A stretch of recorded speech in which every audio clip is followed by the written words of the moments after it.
Hello mga kaibigan! Ngayong araw ng Biyernes, ako po ay gumawa ng donuts. Ito po ang mga ingredients na aking ginamit. 15 grams fresh yeast, 100 ml warm milk, 50 grams sugar.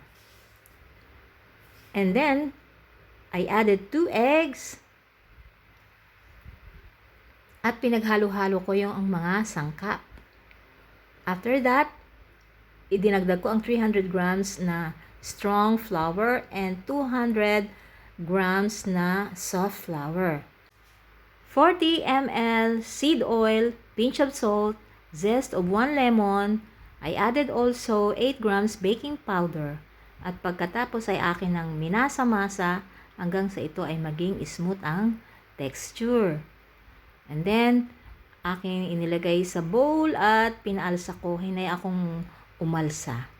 At after 2 hours ay ganito ang itsura, umalsang mabuti ang dough at ngayon ay handa na silang paghati-hatiin, bigyan ng forma na katulad ng donut. 12 pieces po ang aking nagawa at inilagay ko sa oven tray na may parchment paper at pinaalsa ko sa loob ng 1 oras.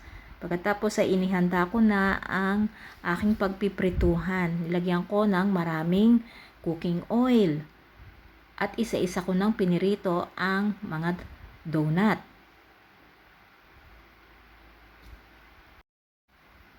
Binabaliktad kong madalas para hindi masunog at tsaka para maluto yung pinakaloob nito.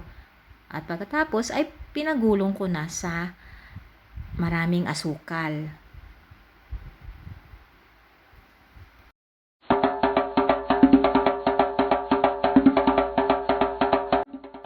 Heto na po ang mga donuts na aking niluto. Salamat po sa panonood.